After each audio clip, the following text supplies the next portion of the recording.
Assalamu alaikum and a very good evening, ladies and gentlemen, boys and girls, and children of all ages. Welcome to one more edition of WrestleTron, episode 5 to be exact. और सबसे पहले तो आज आपको अपना host थोड़ा सा change नज़र आ रहा है. आज की एपिसोड थोड़ा सा डिफरेंट है. जो हमारे रेगुलर होस्ट हैं Altaf, he is busy elsewhere. और आई एम होपफुल कि आप लोग जो है वो उनकी दूसरी वीडियोस फॉलो कर रहे हैं, तो do follow him on those videos. और आज का जो एपिसोड है वो माई सेल्फ सैयद साद अनवार और मेरे साथ यहाँ मौजूद है हमारे रेगुलर मशहूद भाई. थैंक यू साद. हाँ, अल्ताफ़ आज नहीं है, मिस करेंगे. बिल्कुल, लेकिन the show should go on. Show should go on. So start लेते हैं हम.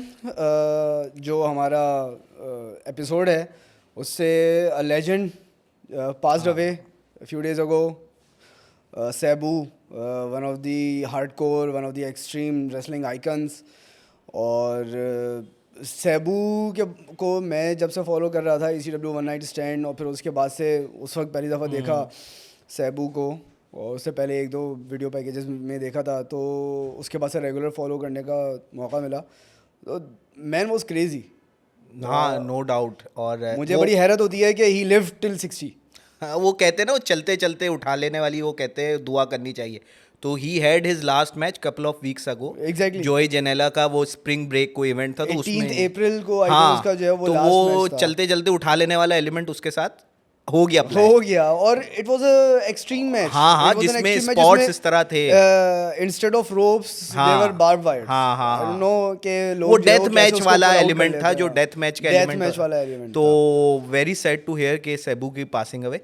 लेकिन he was extreme hardcore wrestling की जहाँ भी बात होगी तो वहाँ पे ऑब्वियसली अगर हम किसी टैलेंट की बात करें तो Cebu would be top of the list. Exactly. फिर ऑब्वियसली उसकी वजह से फिर एक जो प्रमोशन जिसने एक्सट्रीम चैंपियनशिप रेसलिंग ECW फिर आ जाता है, फिर पॉल हेमन आ जाता है, तो वो एक बहुत सारी हिस्ट्री एक माइंड में पूरा आपके. उसने जो है ना वो वॉक वे, एक हाँ. पाथ जो है वो लोगों को दिया. और जब हम एक्सट्रीम रेसलर्स की बात करते हैं तो ऑफ कोर्स सेबू के साथ कुछ और नाम भी हमारे जहन में आते हैं. सेबू है, bye the way Cebu is considered a wrestling royalty, क्योंकि Cebu was the nephew of legendary wrestler the chic. Original chic जिसको कहते हैं.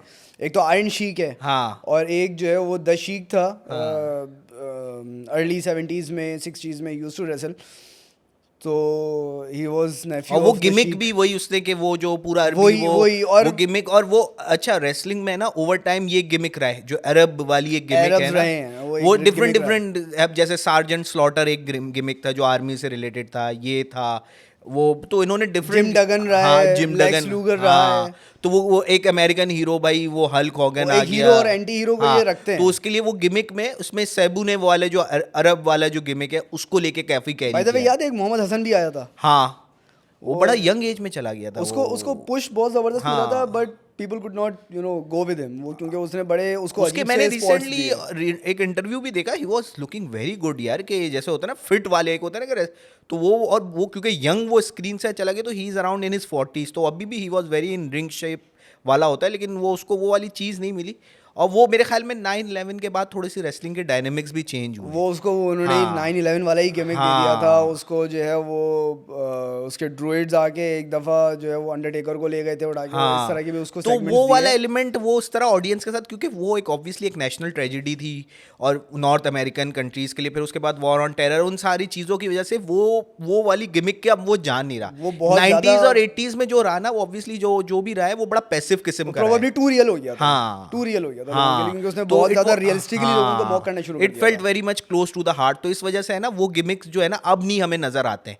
वरना ये वाली थीम्स, क्योंकि ऑब्वियसली एक सोसाइटी की सेंसिटिविटीज होती है, चीज़ें चेंज होती हैं, तो वो वाली सारे थीम अब नहीं आता है हमें रेसलिंग में नजर, जो हमें 90s में अर्ली 2000s या अगर आप पहले रेसलिंग, हाँ, वो वाली चीज़ें अब काफ़ी है ना वो एलिमिनेट हो गई हैं और वो थीम्स भी चेंज हो गए हैं. मुझे सेबू का जो है वो हमेशा जो एंट्रेंस सेक्शन था ना, हाँ, वो बहुत जबरदस्त लगता है. हाँ, वो होता है कि वो एकदम ऊपर देख के वो एक वो था, एक ऑरा थी. और एक उसके अराउंड मैं अभी देख रहा था रिसेंट जो ट्रिब्यूट्स भी आए. MJF ने बड़ी ज़बरदस्त सीरीज ऑफ ट्वीट्स की, उसमें उसने ही वॉज वेरी ग्रेटफुल. जो बबर है डडली है, जो बुली है Dudley, Sandman, Tommy Dreamer, he was mentor.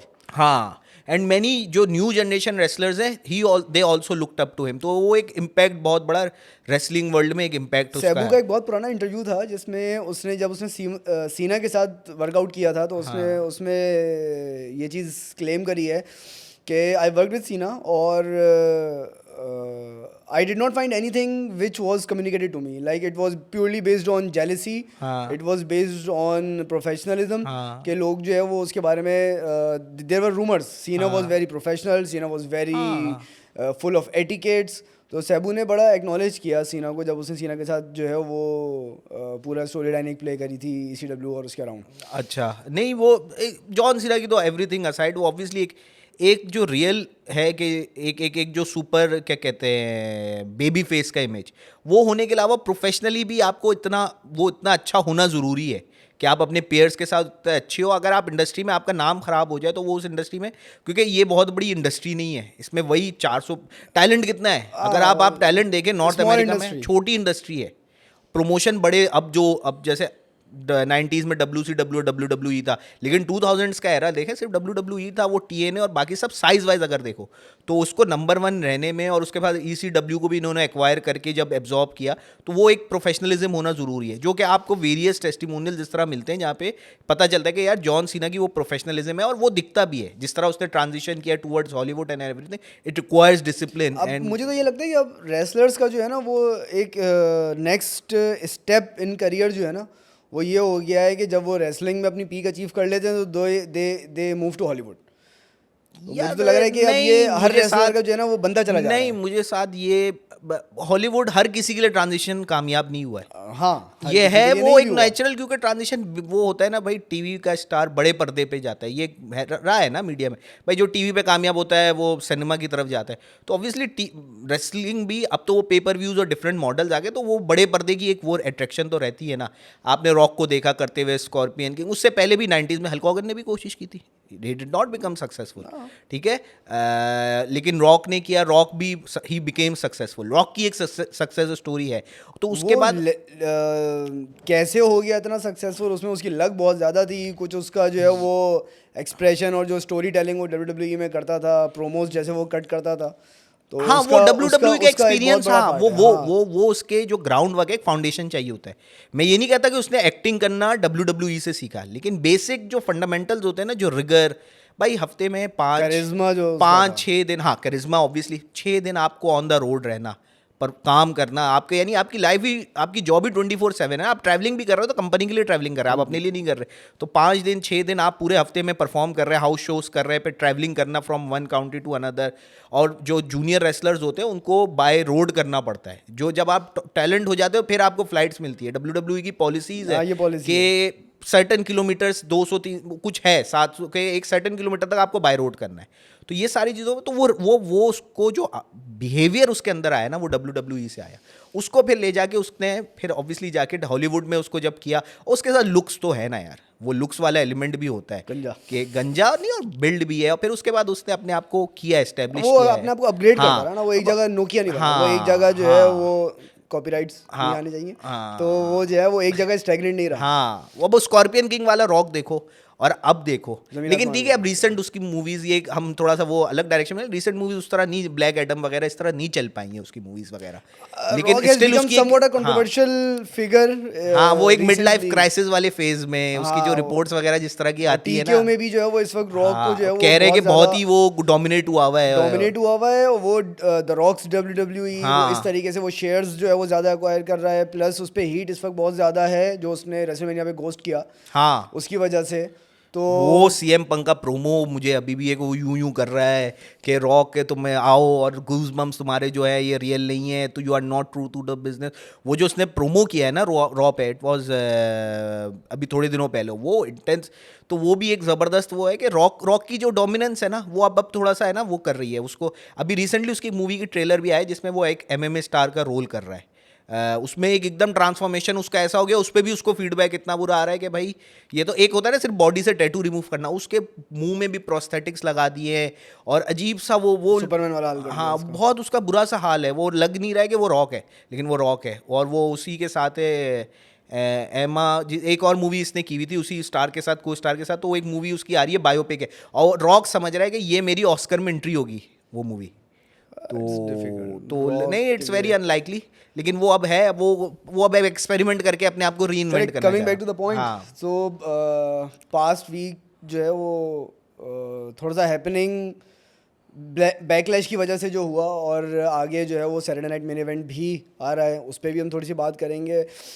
मैं ये चाह रहा था कि थोड़ा सा हम एक पॉइंट पे हमने जो है वो डिस्कस किया था हमारे रेसलमेनिया प्री शो में, वो था इमॉर्टल मोमेंट्स का। तो मैं ये चाह रहा हूँ कि जो हमारे व्यूअर्स हैं उसमें एक अच्छी जो व्यूअरशिप है वो उन लोगों की है जो कि 90s से और अर्ली 2000 से जो है वो देखते हुए आ रहे हैं, जिसमें मिलेनियल्स, जनरेशन वाई और वो सारे हैं। तो उनको एक नॉस्टैल्जिया का जो है वो एक ब्रीज हम देते हैं, जो इमॉर्टल मोमेंट्स या defining moments for WWE, WWF या फॉर रेसलर्स करियर, तो वो कौन कौन से रहे हैं। सबसे पहले क्या, अगर मैं इमॉर्टल मोमेंट की अगर बात करूं कि डिफाइनिंग मोमेंट, या जब आप जो है वो देखते हुए उछल गए, तो वो सबसे पहला क्या आता है? यार देखो, अगर मैं उसको क्रोनोलॉजिकल ऑर्डर में रखूं जहाँ तक मेरी नॉलेज है, एनी ऑर्डर, तो मैं हॉगन वर्सेस आंड्रे, वो इस इंडस्ट्री के लिए रेसलमेनिया, और वो जो रेसलमेनिया कॉन्सेप्ट है वो इट वाज मॉन्यूमेंटल। नहीं, which you watch, which I watch आपके टाइमलाइन। अच्छा, मेरे टाइमलाइन में देखो, मेरे लिए जो पर्सनली है ना, वो है Shawn Michaels versus Undertaker WrestleMania में। मैं कहता हूँ यार, वो जो मैच है ना, आप पहला और दूसरा दोनों को रखें, बिल्कुल ऐसा ही वो मैचेस जो है ना, वो आप एक अगर रेसलिंग क्रिटिक भी हैं वो आपको अच्छा लगेगा। अगर आप एक रेसलिंग हार्डकोर देखो, रेसलिंग क्रिटिक और जो मार्क होता है, जो रेसलिंग फैन होता है, इन दोनों के ओपिनियंस बहुत अपोजिंग होते हैं। बिल्कुल अपोजिंग होते हैं। ठीक है, डेव मेजलर की जो रेटिंग होती है वो एक अलग तरफ होती है, और जो लोगों के सेंटिमेंट होते हैं वो अलग तरफ होते हैं। वो एक रेसलिंग क्रिटिक है, ये रेसलिंग फैंस है, या मार्क्स जिसे हम कहते हैं। तो वो एक ऐसा मैच है ना, ये मैचेस जहाँ पे दोनों के ओपिनियंस अलाइन होते हैं, बिल्कुल ऐसा जहाँ ही पे है। रेटिंग्स भी और ऐसे मिली पॉइंट्स हैं। बहुत कम है, हाँ, ऐसे पॉइंट्स यही मैं बहुत कम इसलिए है मैं जहाँ इसको पे मॉन्यूमेंटल ये आके जो है वो कन्वर्ज होते हैं।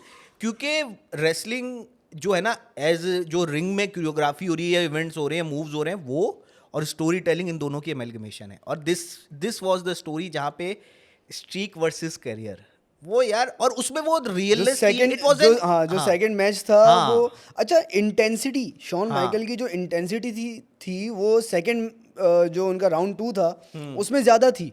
हाँ। उसमें ज़्यादा थी, वो डेस्परेट हुआ है, वो एलिमिनेशन चैम्बर में भी घुस गया और उसने ऐसी तैसी फेर दी हर तरह से।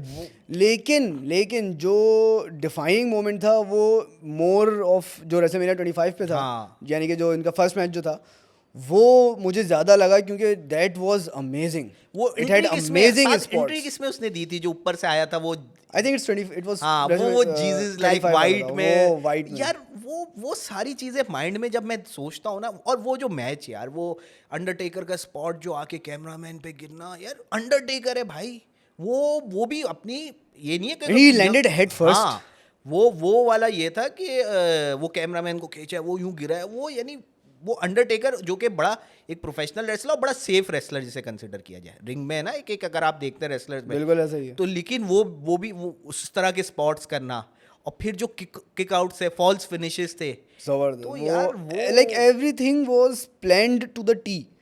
ऐसा यार लग रहा था मुझे लगता है इतनी कि अच्छा इतना जबरदस्त हाँ। एग्जीक्यूटेड मैच है, हर स्पॉट दोनों ने इतनी जबरदस्त केमिस्ट्री। अच्छा, by the way, Undertaker Shawn Michael always have had a very excellent chemistry. हाँ। मैं अगर अपने इमॉर्टल मोमेंट की बात करूं जो कि मैंने सब देखा था, और मेरे लिए जो एक बहुत बड़ा मोमेंट था, that was first hell in a cell match, Undertaker Shawn Michael again. हाँ। तो उस मैच में बहुत सारी चीज़ें, रिटर्न, सबसे पहले रिटर्न ऑफ केन या डेब्यू ऑफ केन कह लें आप, डेब्यू ऑफ केन, वो तो हॉन्टिंग, एक नाइटमेरिश एक समझे सीन है। वो आके उसने हेल इन अ सेल का दरवाज़ा ही उखाड़ दिया, रेफरी को बाहर फेंका, अंडरटेकर भी देख रहे हैं कि ये हो क्या रहा है। फेस ऑफ दोनों का। अब आप अपने आप को जो है वो उस टाइम में पुट इन करो। हाँ। In 1998 you are just 8 years old, 9 years old, और आप वो चीज़ देख रहे हो, और वो एक जो है ना वो खौफ तारी हुआ है कि ये कौन आ गया जो अंडरटेकर जिसको जो है वो ऐसे देख रहा है। अंडरटेकर भी जिससे वो एक मिनट डर रहा है। डर रहा है। डर रहा हाँ है। डर तो उसके it was अंदर, so well उसके executed. आंखों में वो एक डर वाला एलिमेंट कि अंडरटेकर किसी से डर नहीं सकता। डर रहा है वो उससे। उस कैरेक्टर की ये बात थी कि बाकी रेसलर्स एक साइड पे और अंडरटेकर एक साइड पे, अंडरटेकर डर नहीं सकता। अंडरटेकर सबको डराता है, वो लाइटनिंग स्ट्राइक से डराता है, वो लाइट्स अचानक से बंद हो जाती हैं, टर्न करके आ जाना या इस तरह की वो अंडरटेकर हाँ योकोजुना के मैचेस हुए हैं, उसमें हाँ इतना कॉमिक वो एक सीन होता था कि अंडरटेकर आ रहा है, योकोजुना पीछे डर डर के जो है वो हाँ पीछे हट रहा है, कभी गिर गया।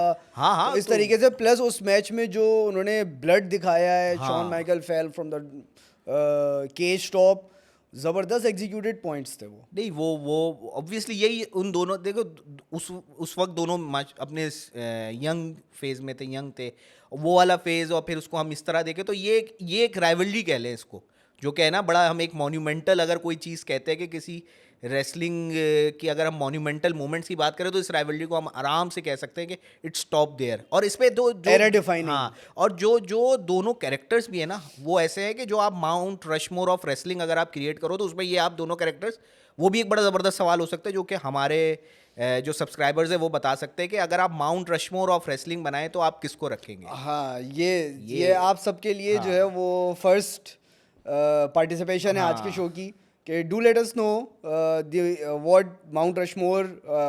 अगर आपको माउंट रशमोर का आइडिया नहीं है तो mount Rushmore is a mountain in United states जिसपे जो उनके मॉन्यूमेंटल प्रेसिडेंट्स हैं उनके फेसेस कार्व्ड हैं। तो it's a landmark, it's a very ground breaking structure. So do let us know कि आप रेसलिंग के WWE के माउंट रशमोर में जो है वो किन रेसलर्स को पुट इन करते हैं, then will have a debate over that as well. उस पे भी हम एक डिस्कशन कर लेंगे क्योंकि बड़ा एक ये दोनों कैरेक्टर्स अगर मैं रखूं तो इन दोनों को मैं रखना चाहूंगा कि यार ये मेरे माउंट रशमोर ऑफ रेसलिंग में है। तो उसके बाद नेक्स्ट कौन सा डिफाइनिंग मोमेंट आप लेते हो? यार उसके बाय द बाद वे अंडरटेकर वर्सेस शॉन माइकल जो है वो नंबर 1 इमॉर्टल मोमेंट था, लेकिन उन्होंने इसके बजाय इंडक्ट किया ब्रेट हार्ट वर्सेस ऑस्टिन को। हाँ। तो ये इस पे मेरा थोड़ा सा इख्तिलाफ है WWE से कि वाई, हाँ बट वो पता नहीं, वो मुझे भी समझ नहीं आया कि इन्होंने, क्योंकि मार्केटेबिलिटी के भी पर्सपेक्टिव से आपको ये वाला ज़्यादा, दोनों बैंकेबल स्टार्स हैं आपके दोनों ऑन स्क्रीन, यानी शॉन माइकल जूनियर NXT में, अंडरटेकर भी अपने पॉट एक्टिव है compare to Steve Austin and Bret Hart. और इनकी जो राइवलरी भी रही है वो एक over longer period of time रही है। ब्रेट हार्ट तो रिटायर हो गया, जो उसके सर्कमस्टांसेस है, WCW चला गया, तो वो वाली राइवलरी शॉर्ट एंड रही है। ये एक ऐसी राइवलरी थी तो ओवर जनरेशन डिफाइन की। तो इस हिसाब से मैं, जो शॉन माइकल का करियर है वो कट शॉर्ट ही अंडरटेकर से मैच में हुआ था, जो हाँ, कैस्केट मैच में उसको हाँ, कैस्केट का एज लगा था, उसके 2 हर्निएटेड डिस्क, एक हाँ, क्रश डिस्क। तो बस मुझे लगता है Shawn Michael had few years left in him, हाँ। लेकिन बस उसकी बैक जो थी ना वो ख़त्म हो गई थी। अच्छा, दूसरा मॉन्यूमेंटल मोमेंट मुझे जो लगता है 90s में, जो मिड 90s में NWO का, WCW का जो कैप्चर और जो प्रेजेंस आना था, obviously it was a brain child of Eric Bischoff, लेकिन उसने एक रेसलिंग में एक रीडिफाइन किया कि एक स्टेबल, वो फिर आगे जाके उस तरह नहीं करा, लेकिन उसने जो रीडिफाइन किया ना कि NWO न्यू वर्ल्ड ऑर्डर, उसकी जो प्रेजेंस थी ECW पे, और वो जिस तरह Scott Hall, Kevin Nash, WCW। हाँ WCW में, तो वो वाली मुझे लगता है कि वो एक रेसलिंग में बड़ा एक मोन्यूमेंटल मोमेंट है जिसमें एक स्टेबल एक ग्रुप, उसका इम्पैक्ट वो रेप्लिकेट होता हुआ आपको नज़र भी आया आगे। नेक्सस का एलिमेंट आप देखो, आप ये देखो अपना जो अभी पूरा ट्राइबल चीफ और ये वाला जो पूरा था, तो वही चीज़, वही स्टोरी टेलिंग को मोल्ड किया गया टाइम के हिसाब वो से। यही होता है कि अब जिस तरह पहले वो ब्लड लाइन और ट्राइबल चीफ हाँ। और इस तरह के चले, अब वो सेम स्टोरी डिफरेंट कैरेक्टर्स लेके जो है ना वो हाँ। प्ले करना शुरू कर देते तो हैं। वो वो NWO, अथॉरिटी, हाँ। एक अथॉरिटी का फिगर जो है वो रोमन रेंज ने भी प्ले किया, हाँ। सेथ रॉलिंस ने भी प्ले किया। तो घुमा फिरा के वो सेम स्टोरी, क्योंकि ये चीज़ हमेशा से एक बेसिक रही है। हाँ फैक्शंस जो है ना वो इस तरह के अथॉरिटेरियन हाँ या रिबेलियस फैक्शंस जो है वो हमेशा से WWE की स्टोरी का सेंट्रल पार्ट रहे हैं हमेशा से।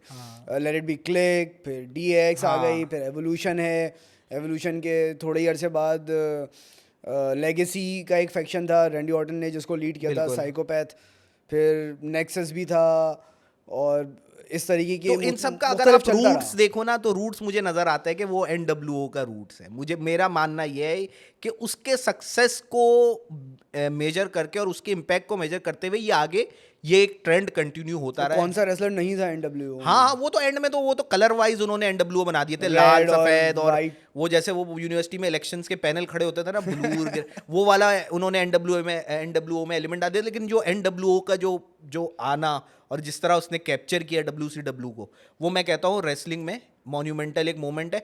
It's not relevant to WWE directly, लेकिन एक रेसलिंग को अगर हम क्योंकि रेसलिंग सब You cannot exclude it. You cannot पूरी exclude इंडस्ट्री को this हम देख रहे NWO हैं। and WCW। हाँ, हम इस पॉडकास्ट में देख भी हम पूरी इंडस्ट्री को रहे हैं। हमारी कोशिश यही है कि अब हम अपने पॉडकास्ट में कि सारी, तो वो मेरे लिए एक बड़ा मॉन्यूमेंटल मोमेंट है कि जो NWO का the arrival and the establishment of NWO। हाँ, लेकिन बस वही हुआ ना कि टू मच पावर, एनडब्ल्यू को टू मच हाँ। पावर दे दी, क्रिएटिव कंट्रोल।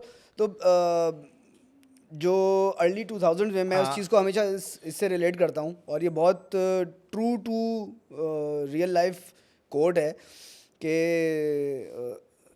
अर्ली 2000s में जो जस्टिस लीग का कार्टून आया था, तो उसमें सुपरमैन का एक छोटा सा डायलॉग है जो डार्क साइड से कहता है कि power corrupts after all and who has more power. नहीं, डार्क साइड से नहीं कहता, अपने क्लोन से कहता है, पैरेलल अर्थ वाले, सही। कि power corrupts after all and who has more power than Superman. तो whoever becomes Superman gets corrupted, हाँ हाँ हाँ। whoever becomes Superman. अभी हम ट्रिपल एच को देख लें तो वो बहुत, he is trying very hard to do good, वो जस्ट और लेकिन हाँ दिखने sorry, के लिए, हाँ। लेकिन वो कहीं ना कहीं जो है ना वो समवट लैग कर रहा है। That happened with Eric Bischoff and NWO, और दैट हैपेंड विद DX, जब ये बिल्कुल they sprung out of control, Shawn Michael and triple H. Shawn Michael was totally off the chart, ठीक है ना? तो वो तो like hardcore PG-18 R rated उसकी वो कहानी है। अब आज के दिन में नहीं हो सकता ये सब, नहीं हो सकता। नहीं हो सकता जो कुछ DX ने किया। आपके ख्याल में और कोई मॉन्यूमेंटल मोमेंट जो आपके माइंड में आ रहा हो? यार मॉन्यूमेंटल मोमेंट, अगर हम रूथलेस एग्रेशन और इस तरफ मूव करना शुरू करें तो ऑफ कोर्स जो रेसलमेनिया 21 थी, आई थिंक रेसलमेनिया 21 थी, यस रेसलमेनिया 21 थी, जिसमें बटिस्टा और जॉन सीना इन दोनों के पास चैंपियनशिप बेल्ट्स थी। तो that actually started the new generation, younger generation. तो उन्होंने दोनों को, फ्रेश रेसलर्स को जो है ना, उन्होंने बेल्ट्स दे के और ये सॉलिडिफाई कर दिया कि भाई अब इन्होंने और कैरी फॉरवर्ड करना है। बटिस्टा नॉट सो मच, लेकिन सीना यस, हाँ, ही सीना did carry company on his shoulders for a very long time, for nearly 20 years उसने he carried the weight 15 years easy, 15 years easy। he was the top guy यार। और हमने एक हर era में एक टॉप गाय होता है, लेकिन WWE को जिस तरह जॉन सीना ने कैरी किया है फॉर 15 years, और वो बहुत ज़्यादा लंबा टॉप गाय, बहुत हाँ। लॉन्ग प्ले कर दिया उसने। फिर उसको- उसके बाद बटिस्टा के बाद जो है वो फिर उसके आसपास ही जो है वो रैंडी ऑर्टन आया। हाँ। फिर उसके बाद इनफैक्ट रैंडी ऑर्टन तो उससे पहले चैंपियन बन चुका था when triple H took title from Benoit, sorry Randy Orton took title from Benoit, then triple H won from Randy Orton. हाँ। तो वो सारी कहानियाँ, वो कहते हैं ना वो OVW का क्लास ऑफ 2002, एग्जैक्टली। उस क्लास की कुछ थी भाई। वो होता है कोई ब्रॉक बैचेज होते हैं। Brock Lesnar was in OVW। हाँ, तो क्योंकि वो उनका डेवलपमेंटल था, वो उस क्लास से जो निकली है ना क्रॉप, तो वो उसका इम्पैक्ट है। वो आज हम 25 साल बाद भी अगर हम आगे बैकलैश पे बात करेंगे, एक राइवलरी जो 2001 में पहला मैच हुआ, आज हम 2025 वो वहां से चल रही है, इट्स अ लॉन्ग लास्टिंग। और अभी भी मैंने सैटरडे नाइट यानी संडे की सुबह जब मैंने देखा, तो यार मुझे ऐसा लगा कि मैं फिर से अपने 2000 it was fresh, it felt fresh, और वो यार despite a very lingering and chewing gum like. यार मुझे तो वो कोडी रोड्स वाले मैच से ज्यादा अच्छा लगा था। चलो वो हम वहाँ आएंगे तो वो हम उस पे करेंगे, सेम थॉट्स, लेकिन वो मैं कहता हूँ कि वो जॉन सीना, अब ये उसके बाद मैं कहता हूँ ये जो कोडी रोड्स को चैंपियनशिप रेन दिया, that was also a shift के नए जनरेशन की तरफ। हाँ, एक नए pass वो the होता है torch वाली पासिंग द बात है। टॉर्च वाला होता है, उसको ब्रॉक लेसनर से पहले करवाया एक के पासिंग द टॉर्च वाला, पूरा उससे राइवलरी करा के और बिल्डअप करके, तो पासिंग द टॉर्च एलिमेंट है। तो वो ऑब्वियसली उस टाइम पे बटिस्टा और जॉन सीना, इन लोगों का आना और इनको और ये इनका कैरी करना, तो वो ऑब्वियसली एक काफ़ी मोन्यूमेंटल मोमेंट में हम, और वो पूरा एक एरा डिफाइनिंग, वहाँ से डिफाइन आप कर सकते हैं स्टार्ट करना, तो वो ऑब्वियसली एक वो वाली चीज़ आ जाती है। चलिए अब बात करते हैं जो करंट स्टोरी लाइन्स चल रही हैं। बैकलैश जस्ट वेंट पास, और फिर उसके बाद एक रॉ भी हमने जो है वो देखी। बैकलैश में फेवरेट मोमेंट क्या था?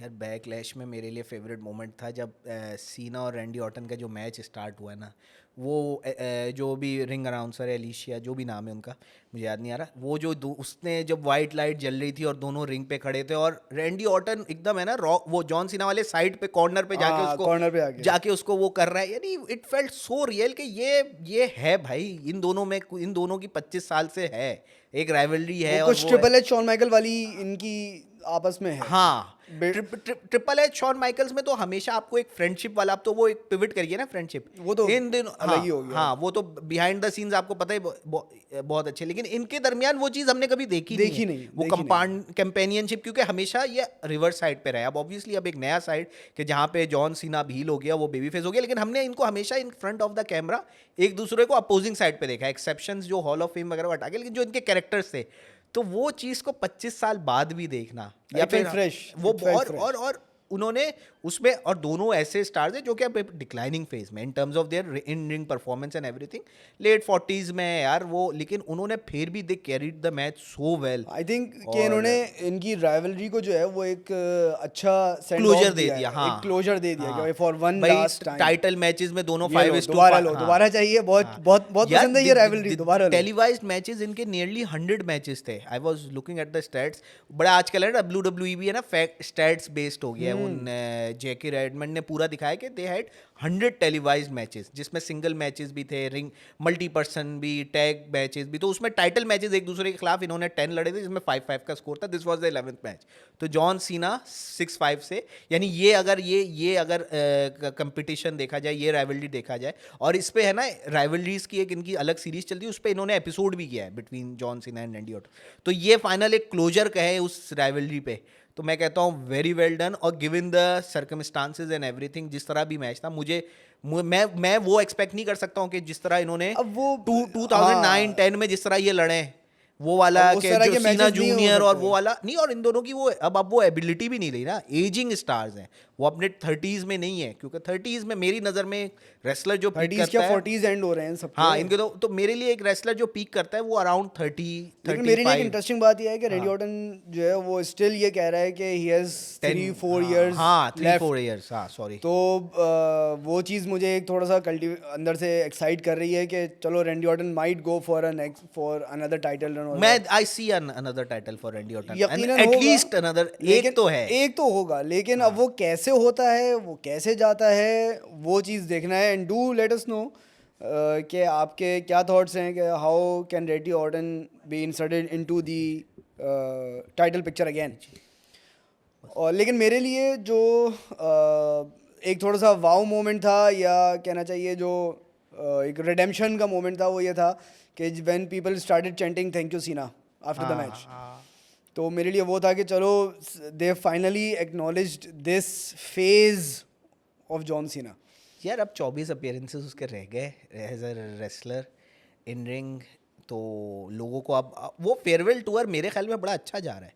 ठीक है वो सीना का हील टर्न है, लेकिन वो फेयरवेल टूर वो आके अभी भी वो अपना लास्ट टाइम इज़ नाउ और पूरा मर्चेंडाइज वगैरह और सारी चीज़ों को करते हुए, तो वो लोगों को अब रिकग्नाइज होने लगेगा एज वी मूव टूवर्ड्स, जिस तरह हम इस एयर एंड की तरफ जाएँ। तो वो वाली चीज़ जॉन सीना की जो थी वो बड़ी एक लोगों को रिकग्नाइज होने लगी है। पहले अभी लोग है ना वो शॉक फेज में थे कि यार हील टर्न बू करना, लेट्स गो सीना, सीना सक्स, वो वाला सीना सक, वो एंट्री पे जॉन लेकिन सीना हाँ वो कितना अच्छा म्यूजिक के साथ चल रहा है यार, वो म्यूजिक उसने चेंज भी नहीं की। यानी आप सोच सकते हो कि यार एक म्यूजिक जो कि 15-20 साल से एक पॉजिटिव बेबी फेस वही चल रहा है अभी। वही चल रहा है, वही चल रहा है। वो कर्ट एंगल की म्यूजिक में आता था और उसके यूसा बाद का आता हाँ और उसके बाद अब ये आ रहा है। हाँ। वो इतने अच्छा राइम भी कर रहा है, लेकिन वो उस म्यूजिक को भी उन्होंने नेक्स्ट मैच जो था हमारा यानी कि हाँ। जिसको हम डिस्कस कर सकते हैं वो जेकब फाटू था, हाँ। जो कि आपकी और अल्ताफ की प्रेडिक्शन भी थी कि हाँ। Jacob Fatu will retain the title, तो वही हुआ। फेटल 4-वे था और एज एक्सपेक्टेड फेटल 4-वे में ड्रू मैकिंटायर और जो डेमियन प्रीस्ट था वो उनका बड़ा जबरदस्त एक मैच अपनी के एंड के जो है ना टाइम, हाँ वो उनकी अपनी राइवलरी ऑब्वियसली भाई ड्रू मैकिंटायर, वो देखो स्टोरी टेलिंग की इम्पैक्ट है ना, वो लास्ट रेसलमेनिया में 5 मिनट के अंदर आके कैश इन करके वही स्टोरी टेलिंग वहां से शुरू की है। ड्रू टू का वेरी नास्टी बम्प जो प्रीस्ट ने उसको जो है हाँ।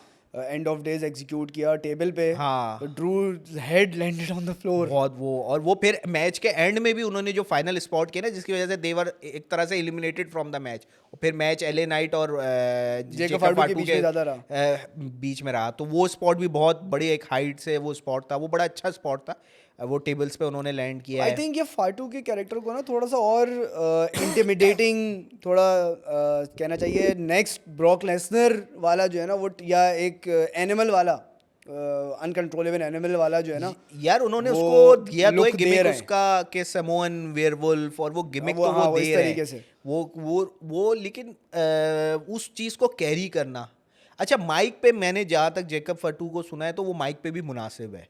ये नहीं है कि माइक पे बिल्कुल ऑफ हो. वो माइक के जो एलिमेंट है वो स्पीकिंग एलिमेंट है इसके पास. तो वो वाला अब जेएफ कॉब का इन्होंने एक नया कैरेक्टर इंडक्ट किया नया है. कैरेक्टर हाँ, जो इंट्रोड्यूस कि किया. ब्लड लाइन तो इट सीम्स लाइक बस यार हमें भी लोग मिलते गए, कारवान बनता गया. हाँ, वो समवन बनना है मेरे ख्याल में. कोई सर्टिफिकेट वगैरह ढूंढते हैं वो किस तरह एडमिट करते हैं, तो हम भी ब्लड लाइन का हिस्सा बन हाँ, के यही हो सकता है. ये इसी तरह हम भी पहुंच सकते हैं. क्योंकि एक और एलिमेंट, क्योंकि वो न्यू जापान के साथ था, वहाँ भी उसकी काफ़ी फ्रिक्शन के बाद वो छोड़ के आया है. वहाँ पे भी he was a very good wrestler. तो है टैलेंट अच्छा है बहुत. उसको अब यूज़ किस तरह करना है, इतना टैलेंट एक तरह का, आप उसको यूज़ करना आपके लिए चैलेंजिंग है. आपने सोलो सोकोवा को आपने देखा है कि आपने कोशिश की, चलो उसके अपनी भी एबिलिटी और लोगों की अपना ओपिनियन है, वो एक मैनेजरियल रोल में मेरे ख्याल में अब रहेगा. हाँ, क्योंकि आपने रोमन रेंस के रेसलमेनिया की डिफीट के बाद आपने उसको बिल्ड किया था कि ही वुड टेक ओवर. उसको खड़ा कर दिया उन्होंने लाके उस जगह पे कि अब कि तुम भाई चलाओ. You are the new tribal chief ula fala. लेकिन वो नहीं मिला. आपने उसको रॉ के ओपनिंग जो आपने नेटफ्लिक्स पे की उसमें आपने मैच दिया, आपने पूरा उसके पीछे. लेकिन रेसलमेनिया सीजन में आपने people could not catch him. WrestleMania season में आपने को लग गया कि नहीं यार, उसके अलावा जो बाकी सारे जो ब्लड लाइन में उसके निक्के पांडे हैं वो सब हाँ, वो टांगालोआ, वो टामा टोंगा और ये सब बहुत साइड के और बहुत बढ़ते जा रहे हैं. तो इसमें बड़ा एक फोकस, मेरे ख्याल में फोकस और क्लैरिटी की बहुत ज़रूरत है. नेक्स्ट मैच की तरफ मूव करते हैं. Dominik Mysterio as expected. हाँ, और ये उन्होंने बड़ा अच्छा किया कि पेंटा को अभी उन्होंने साइड पे ही रखा, क्योंकि पेंटा के साथ अभी पब्लिक वैसे कैप्टिवेट नहीं हुई है. और Mysterio has really captivated the audience. It was a great match. मैं कहूँ वो मैच जो था ना, उसमें जो एक स्पॉट मुझे बड़ा पसंद आया, जिसमें पेंटा बल्कि डोमिनिक मिस्टीरियो रिंग से करता है और वो डीडीटी में कन्वर्ट हो जाता है. वो वाला स्पॉट एक बड़ा ज़बरदस्त स्पॉट था. बाकी डोमिनिक मिस्टीरियो जिस तरह इंप्रूव कर रहा है और जिस तरह ये उसने गिमिक ये बना लिया, भाई I am the greatest intercontinental champion of all time. उसने 20 मिनट में अभी वो ये कुछ अरसे कैरी करेगा ये. फॉर अबाउट 2-3 इयर्स ये इंटरकॉन्टिनेंटल यूएस टाइटल के बीच में पिंग पोंग करेगा. और खैर वर्ल्ड टाइटल के लिए जाने में तो उसको भी बहुत टाइम है. लेकिन कुछ कह नहीं सकते यार. इस फिजिक के साथ मुझे तो नहीं लगता he is a world title material. हाँ, वो फिजिक उसकी जो है वो इंटिमिडेटिंग नहीं है. हाँ, मिस्टीरियो वो अगर चैंपियन बनेगा तो वो मिस्टीरियो वाला ही होगा कि people will not take him seriously. वो फिजिक को मेरे ख्याल में उस पर कुछ काम करना पड़ेगा कि थोड़ा सा बल्कियर हो, इस तरह हो, वरना ये कर. हाँ, बहुत ज़्यादा. तो वो वाली चीज़ जो है ना, उसका फैक्शन भी ऐसा है ना कि जिसमें एक एक्सेप्ट फॉर डेमियन प्रीस्ट सब जो है वो स्किनी है, सिंगल पसली. हाँ, वो जेडी मैकडोना है, बेलर है. कार्लिटो फिर थोड़ा बल्कअप होके आया है, लेकिन वो किस रोल में आया है वो बेचारा वो स्पेयर ब्रॉन ब्रेकर के स्पेयर खाने और हर मैच में पिटने के लिए वो बेचारा. कार्लिटो का फर्स्ट रन बहुत अच्छा था, जो बिल्कुल उसको बहुत अच्छा पुश मिला. वो जॉन सीना के अगेंस्ट आया. कार्लिटो करीबियन कूल सेब खा के स्पिट आउट करना. तो लेकिन इस दफा भी इसने अपनी जगह तो बना के रखी हुई. जब भी जितना भी स्क्रीन टाइम इसको मिलता है, कैरेक्टर एक बड़ा डिफरेंट है और अपने स्क्रीन टाइम को मैक्सिमाइज की वजह से ना वो कर लेता है, मैक्सिमाइज कर पाता है. वो अपने उसको अपने प्रेजेंस को मैक्सिमाइज कर पाता है. ओके, इसके अलावा एज एक्सपेक्टेड लायरा वेल्करी जो है वो बेकी लिंच. हाँ, 2-0 हो गया उसका ओवर. बेकी लिंच वो उसी फेज में लेके जा रहे हैं कि वो हील ही मतलब डिफीट ये, फिर या तो उसको कुछ टाइम ऑफ देंगे या फिर जो है वो समर स्लैम तक जो है वो इसको लेके जाके. और मुझे लगता है कि हाँ, एक ग्रज मैच होगा कि जिसमें है ना she will compete against Lyra Valkyria और वो कोई बाय हुक और बाय क्रुक 2 नंबरी से जिता के. हालांकि Becky Lynch is very strong हाँ कंटेंडर। यदि आप कार्ड पे देखो यार तो आप आपके टॉप ऑफ द कार्ड जो है जिसमें शार्लेट फ्लेयर, बेकी लिंच, ये सब है। ऑब्वियसली नया जनरेशन आ गया है, बियांका बेलियर और रिया रिप्ली और ये अभी आयो स्काई, ये नया है। लेकिन उससे पहले वाला यही थे, जो रेवोल्यूशन, जो विमेन रेवोल्यूशन जो एक आया था, हाँ, तो जिसकी वजह से they have main invented even WrestleMania, वो वाला जनरेशन, वो तो बिल्कुल ही बिटर स्वीट उसको लायरा वेल्किरिया से हरवाना जो है ना, उसको पुटिंग ओवर, ठीक है, it's good for her, new एक वो है, लेकिन वो वाली चीज मुझे होता है कि एक प्रोटेक्टेड अभी चलाएंगे इनको, अभी इनकी 1-2 सीरीज चलेगी। हाँ, तो ये ग्रज मैच होगा जिसमें मुझे लगता है कि the tables will be turned, वो होता है टीचर वर्सेस स्टूडेंट चल रहा है, जिसमें स्टूडेंट ने ये राउंड जीत लिया। लास्ट मैच गंथर और मतलब it was a very small event, backlash, सिर्फ 5 मैचेस थे यार ये वो वाला गंथर और पैट मैकेफी। हाँ देखो ये वो वाला इवेंट सेरेमोनियल कह लो, एक सेरेमोनियल मैच था वो। पैट मैकेफी को उन्होंने जो है वो इन रिंग जो है वो दे के, यार Gunther was toing with him. देखो गंतर को भी है ना कोई चाहिए था इस तरह का टैलेंट जिसके साथ है ना, क्योंकि 2 रेसलमेनिया में बैक टू बैक, और उसकी एक स्टोरी टेलिंग अच्छी थी उसमें कि यार तुमने 2 रेसलमेनिया में यू डिड नॉट फोकस, तुम अंडरडॉग्स, तुम इज योर वीकनेस, ये दिखाया गया ना, जो बिल्डअप मैकेफी ने किया कि यार तुम्हारे लिए जो तुम्हारी वीकनेस है ना वो अंडरडॉग है, तुम अंडरडॉग को सीरियस लेते नहीं हो, मैं भी एक अंडरडॉग हूँ, और मैं अपने दोस्त के लिए खड़ा हो रहा हूँ, माइकल कोल के लिए, तो वो वाला पूरा एलिमेंट था। स्पॉट्स मुझे अच्छे लगे, बेचारा वो हाँ कोशिश हाँ उसने कोशिश के, उसको पूरे पैसे। एक इवेंट हुआ था ऑस्टिन और ट्रिपल एच का, जिसमें Arnold was at ring side, तो उसमें जो है वो ट्रिपल एच आगे गिरा था और आर्नल्ड जो है ना वो ट्रिपल एच को उसने वो किया था, पंच किए थे। It was cartoonish. आर्नल्ड बेचारा Mister Universe, ex Mister Universe जो है वो कोशिश कर रहा था, नहीं वो बिल्कुल ऐसे ही मुझे लगा। रेसलिंग में पंचेस लैंड करना या किक्स लैंड करना या कुछ भी करना एक आर्टफुल चीज़ है, वो आपको आना चाहिए, आप कर सकते हैं उसमें, उसका रियल लगना भी, और अपने जिसको आप मार रहे हैं उसको रियल लगते हुए भी रियल ना लगना। हाँ ये दैट इज द बैलेंस, कि आपको वो बैलेंस ढूंढना, दैट वही चीज़ है जो चीज़ आपको इतना कैप्टिवेट करती है।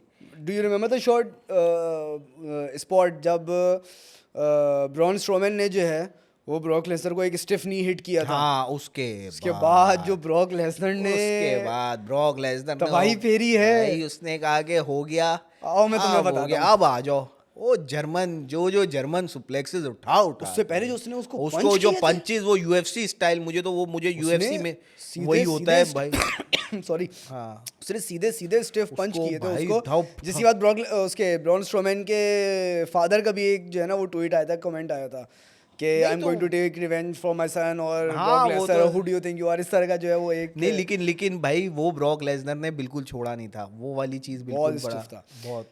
Okay, let's move towards raw का जो ओपनिंग सेगमेंट था वो कैसा लगा? पंक यार हाँ, Punk coming back after WrestleMania for the first time, और पंक का एक और है। अच्छा इंटरेस्टिंगली हम थोड़ी इस पर, जॉन सीना और इसके मैच के बाद है ना, पंक ने he posted on social media, मुझे नहीं पता कहाँ पे, हाँ, तो वो भी एक इंटरेस्टिंग एलिमेंट है, रियल चैंपियन के हाँ, फॉर नाउ नीचे लिखा, और सीएम पंक ने वो स्क्रीनशॉट लिया है देयर लास्ट, तो देखो, तो मुझे उस तरफ लेके जा सकते हैं, क्योंकि अब सीना आराम से ले जा सकते हैं। नेक्स्ट कौन होगा वर्कआउट करने के लिए? मेरे ख्याल में मैं तो आई सी पंक भी हो सकता है, वो रॉलिंस को भी लेकर आ सकते हैं, इवन रेंस और जॉन सीना की बहुत ज़्यादा हाँ प्रोलॉन्ग जो है वो नहीं मैचेस चले हैं, नई राइवलरीज चली हैं, तो वो उस तरफ भी लेकर आ सकते हैं, तो इट कुड गो एनीवेयर। लेकिन मेरे लिए फॉर नेक्स्ट चैलेंज इज पंक, और पंक में भी आपको है ना वही वाला रैंडी ऑर्टन वाला इफेक्ट मिल जाएगा, आपको बिल्डअप ज्यादा नहीं करना होगा, क्योंकि इन लोगों के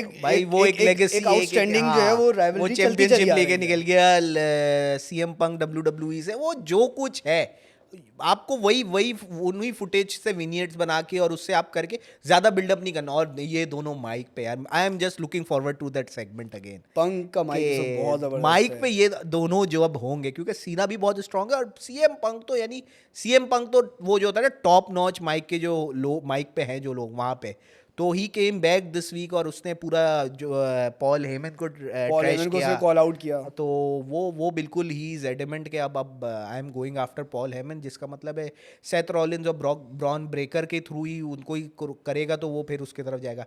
he called Paul Heyman a snake, fat snake, और बड़ा यानी वो एक और वो कैप्टिवेशन होती है यार। It sounded very personal. हाँ, टुक इट वेरी पर्सनल। क्योंकि यार एक आपने ऑफ द स्क्रीन और ऑन द स्क्रीन एक दिखाई है ना फ्रेंडशिप, इतनी लंबी फ्रेंडशिप, जिसमें रेसलमेनिया में you got the main event, वो इमोशंस और सारी चीजें, आई गॉट यू द, वो पूरी इमोशंस दिखे है ना। और ये इसी फैशन में जो है वो आगे सैटरडे नाइट मेन इवेंट जो है वो हाँ, बिल्कुल वो round भी the corner है। 23rd 24th वाली वीकेंड सैटरडे नाइट पे। तो वो उसको उसमें जो है वो इनका टैग टीम मैच हो रहा है। हाँ। Semi Jain is in the picture. मुझे हाँ। मुझे बाय द वे मुझे ये बहुत अच्छा लगा कि जैन अल्टीमेट अंडरडॉग को जो है वो यानी कि अल्टीमेट अंडरडॉग का जो टाइटल है वो अब मिस्टीरियो से सेमी जैन की तरफ शिफ्ट हो गया।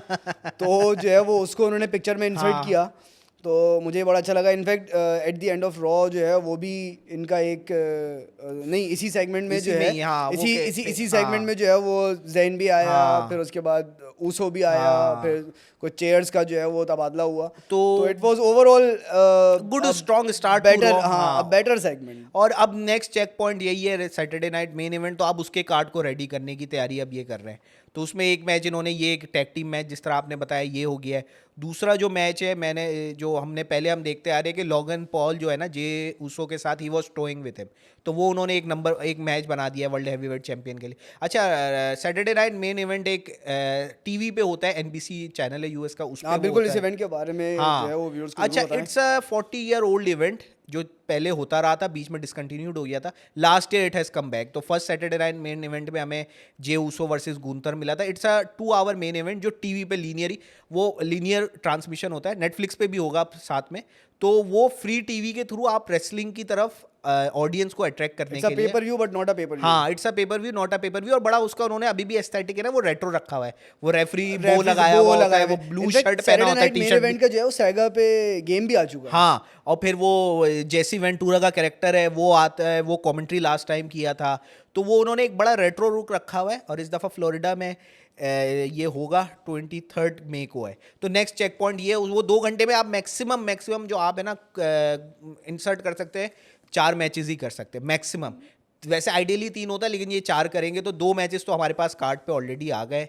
और उसके एक विमेंस डिवीजन का होगा, हाँ, और एक maybe डाइवर्सिटी और वो वुमेन्स का एक टैग वो, टीम भी ये हाँ। लेकर आ सकते हैं, और मे बी इंटरकॉन्टिनेंटल या यूएस चैंपियन जो है वो चैंपियनशिप मेरे ख्याल में एक वो चल रहा है कि एक रूमर चल रही है कि पॉसिबल है कि क्योंकि जॉन सीना ने बैकलैश के मेन इवेंट वो प्रेस कॉन्फ्रेंस में R-Truth को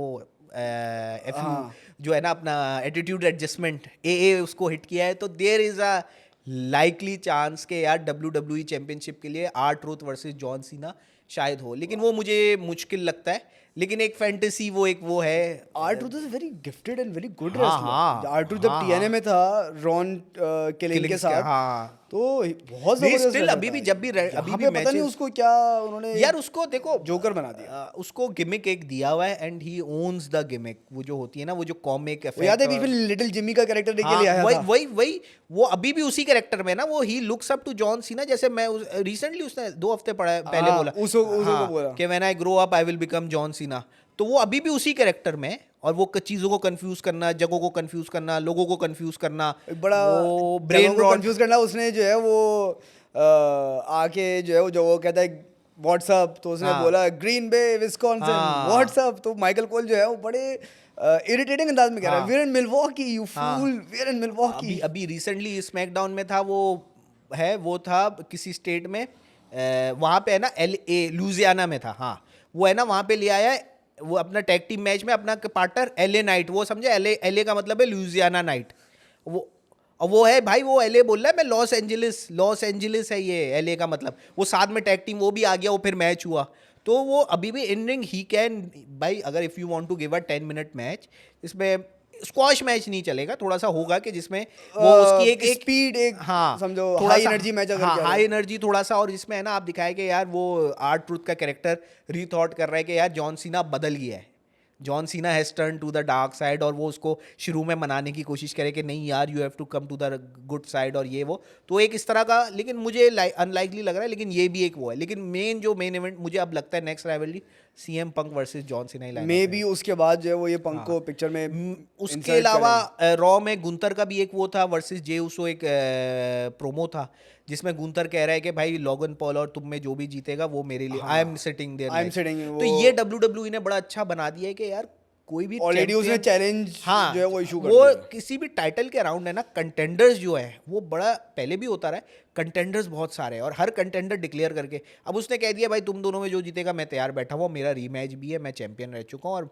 अभी मैंने पैट मैकफी को मारा, एक दो स्क्वॉश मैचेस इधर उधर अच्छी कंपेटिटिव मैच भी दे सकते, दे के वो बैठा हुआ है रेडी, वो बैठा तो हुआ है। उसके बाद अगले इवेंट में वो हो जाएगा। एक चीज़ अगेन जो मुझे बड़ा दुख हुआ देख के, एजे स्टाइल्स फिन बैलर को again they put him under, तो यार I एक don't know, dream match होता है। बैलर के लिए, बैलर मेरे ख्याल से जो है ना वो, अगर हम कॉर्पोरेट टर्म में अगर बोले ना, तो बैलर के लिए हालात ऐसे क्रिएट किए जा रहे हैं कि भाई अब तुम रिजाइन कर दो। वो कंपनी आपसे कभी भी नहीं कहती कि यू जस्ट लीव, वो ऐसे सर्कमस्टेंसेस क्रिएट कर देती है। यार तो मुझे समझ में नहीं आ रहा कि वेयर इज बेलर गोइंग, क्या वो सिर्फ जो है वो he is there to put other overs, हाँ मतलब why Balor was the first universal champion, उसको दोबारा पिक्चर में इंसर्ट करना चाहिए, उसको जो है वो दोबारा वो गिमिक दें, उसको वो दोबारा वो इंटेंसिटी दें, तो why are they doing this with Balor, ये समझ से बाहर and he is very much in shape as well, कि एक होता है ना आप बैंकेबल कहे जिसे, वो पता नहीं, वो शायद वो इंजरी यूनिवर्सल चैंपियनशिप के बाद वाली वो होती, कुछ चीजें बड़ी मॉन्यूमेंटल होती वो है, हाँ बस वो एकदम से ब्रेक, मेक और ब्रेक वाला टाइम वो था वाला उसके मेरे लिए, ख्याल and में he just lost it. हाँ बुकर्स या जो भी ट्रिपल एच बैठता होगा कि यार इस पे बैट करने में पता नहीं, वो वाला एक जो होता है डाउट आता है कि यार हाँ ये वाला डाउट मुझे लगता है कि यार बेलर वर्सेस एजे स्टाइल्स ये पेपर व्यू मैच है, ये फ्री टीवी का मैच नहीं है, एक ड्रीम मैच है, given there history and everything from other promotions like new Japan bullet club, ये एक ऐसी चीज है ना जिसका अगर हमारे पास वीडियो कंटेंट WWE में रन हो, उसका अगर इंटीग्रेशन हो के कि यार ये, तो वो आप एक अलग यूनिवर्स है, वो भी एक अलग यूनिवर्स है जिसके बारे में बहुत सारे लोगों को नहीं पता है,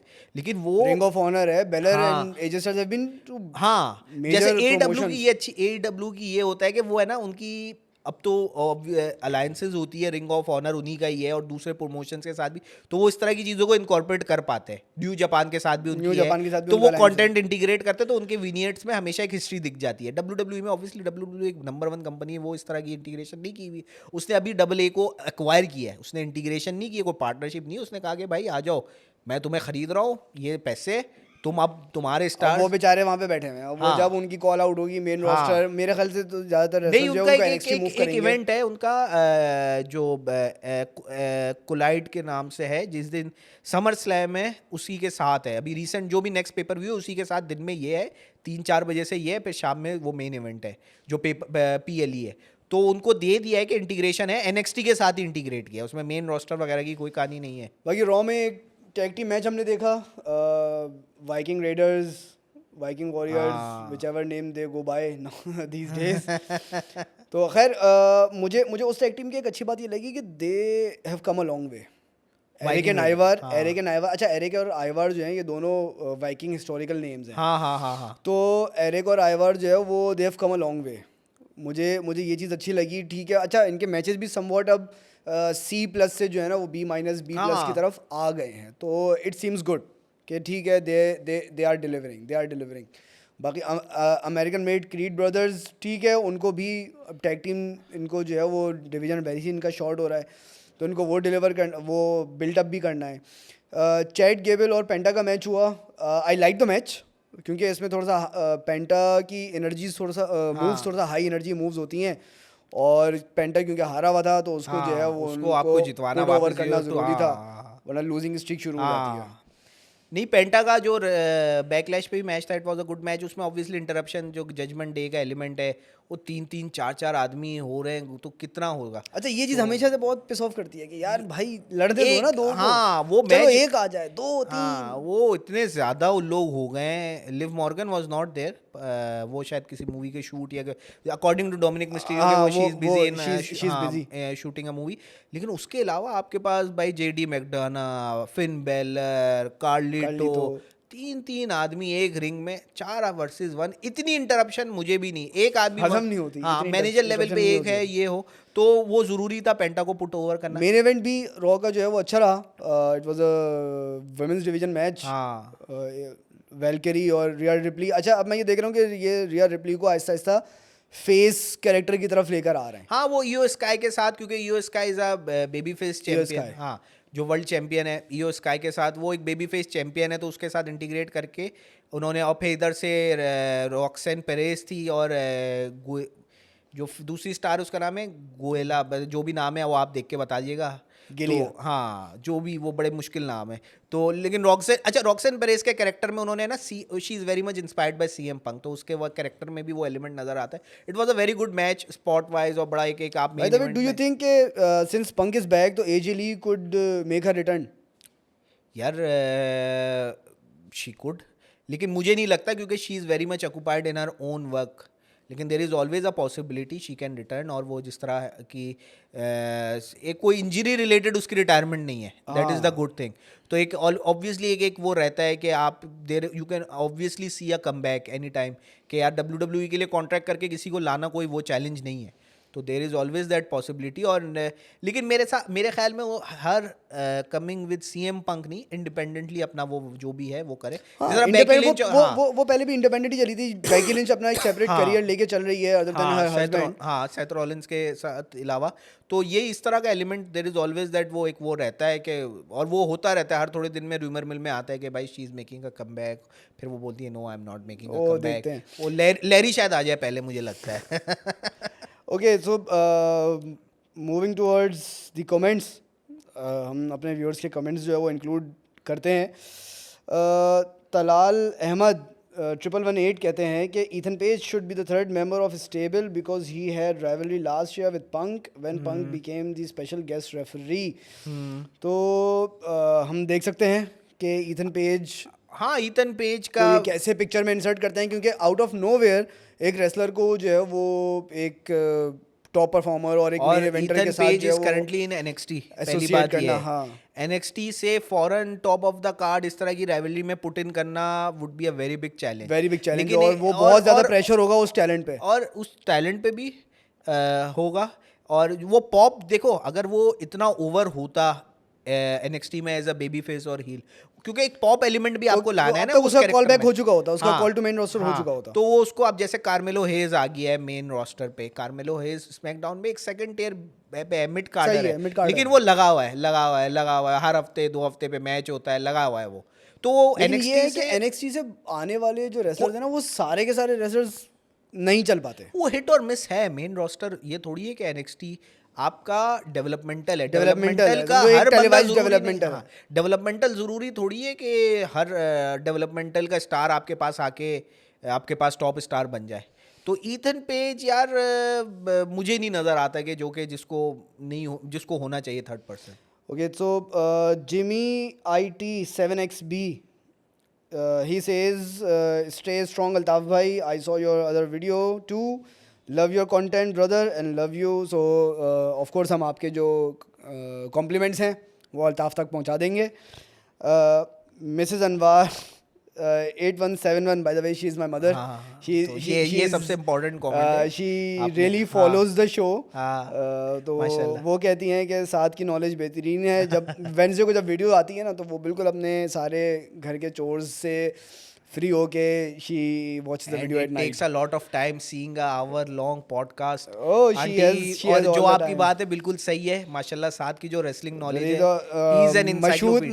मशहूद जो है वो इक्वली स्टैंड करते हैं। बहुत सारी चीज़ों में मुझे नहीं पता होता, but Mashhood is there.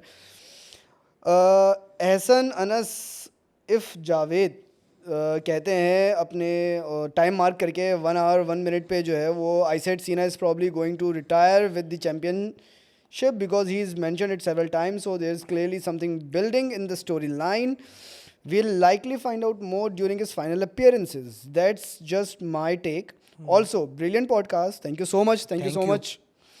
I've been looking forward to this all week to hear you guys cover all the shows. Keep it up. So thank you so much. These हाँ, comment ये ऐसे need, कमेंट्स क्योंकि मज़ा आता है कि यार एक, क्योंकि हम देखें एक नीश टॉपिक है, एक नीश वो है, लेकिन उस पर इस तरह के पॉजिटिव कमेंट आना और लोगों की It mean a lot.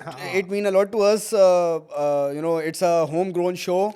और आपके यही कमेंट्स हैं, आपके व्यूअर्स, आपकी व्यूअरशिप है, your sharing and your word of mouth जो है वो इस चैनल का, वो इस चैनल की ग्रोथ के लिए और इसकी कंटिन्यूएंस सस्टेनेंस के लिए जो है वो बहुत ज़्यादा इंपॉर्टेंट है.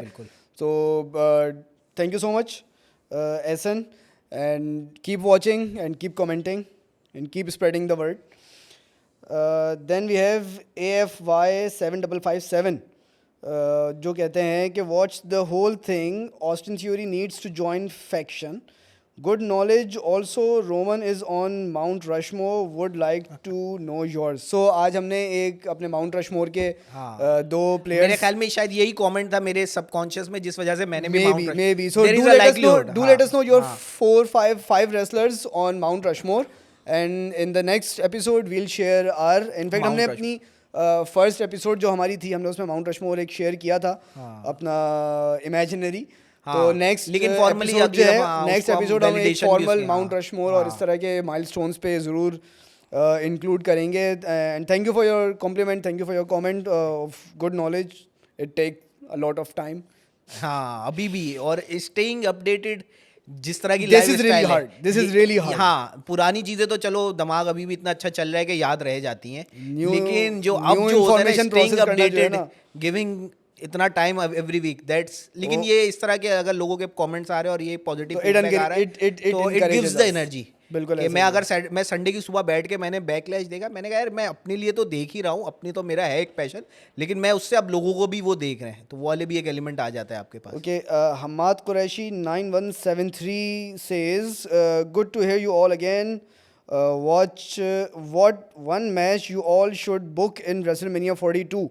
Okay. So we'll keep this question in log. और हम्माद हम आपके क्वेश्चन का जो है वो नेक्स्ट एपिसोड में जो है वो जरूर रिस्पॉन्ड करेंगे. वाइपर बॉय 894 कहते हैं कि UFC पे पॉडकास्ट लाओ. सो UFC घंटा अल्ताफ़ का जो है वो एक शो है जो कि ऑलरेडी ऑन चैनल रनिंग है, तो do follow this. And it has a great panel जिसको काफ़ी इन डेप्थ नॉलेज है UFC. बिल्कुल ऐसा ही है. And Altaf hosting the show MMA hour, इस तरह के घंटा. Altaf is a terrific host. आज मैं अल्ताफ की सीट पे बैठ के जो है मुझे थोड़ा सा प्रेशर लग रहा है वैसे आज आपको? मुझे I could really feel the pressure के उधर बैठने में और इधर बैठने में जो है वो आज मेरे पास जगह क्या डिफरेंस है. Like I have done a lot of hosting of corporate events, my companies और ऑल दैट, लेकिन इस चीज को जो है वो एक जो प्रेशर है ना, तो आई कुड रियली फील नहीं आप बड़ा why Altaf is so exhausted after the show. नहीं, और उसके लिए ऑब्वियसली एनर्जी चाहिए होती है और बड़ी एफर्ट लगती है यार. ओके. सो लास्ट कमेंट है डायनो राहुल 119 कहते हैं, बड़ा इंटरेस्टिंग कमेंट है ये, कि sir why wrestling is not promoted in Pakistan, also discuss women's wrestling division. So आज हमने थोड़ा सा विमेंस रेसलिंग पे जो है वो डिस्कस किया है. बिल्कुल आउट ऑफ द ब्लू तो हम डिस्कस नहीं कर सकते. एक डेडिकेटेडली जो स्टोरी लाइन्स हैपनिंग है हम उसी में ऑफ कोर्स उसको जो है वो हम इनकॉर्पोरेट करते रहेंगे. और ऑब्वियसली हम कभी ये है कि वुमेन रेसलिंग में भी डिफरेंट एराज रहे. बिल्कुल. तो we will talk about it, हम उसको भी इनकॉर्पोरेट करते रहेंगे अपनी फ्यूचर एपिसोड्स में जो है उनको इंक्लूड रखेंगे. बट पाकिस्तान में रेसलिंग का इतना ज़्यादा प्रमोशन क्यों नहीं है? क्योंकि पाकिस्तान में फ़िज़िकल स्पोर्ट्स या कॉन्टैक्ट स्पोर्ट्स जो है ना वो बहुत ज़्यादा, क्योंकि मेरा खुद जो है वो कॉन्टैक्ट स्पोर्ट्स से एक रिलेशन रहा है for a long time karate के थ्रू. तो पाकिस्तान में कराटे, ताइक्वांडो, आप एक ब्लैक बेल्ट भी है माशाल्लाह. मैं बता देता हूँ, ये नहीं बताएंगे, इनकी ह्यूमिलिटी है. He is a black belt in karate.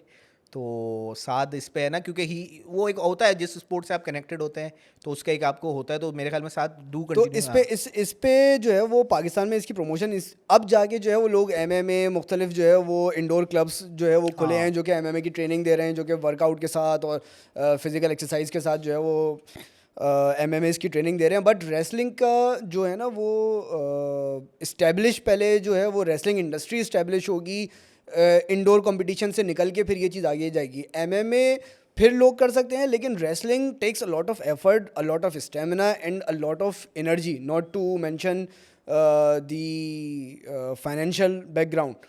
सो पाकिस्तान और जो पाकिस्तान की व्यूअरशिप है वो ज़्यादातर क्रिकेट फोकस्ड है.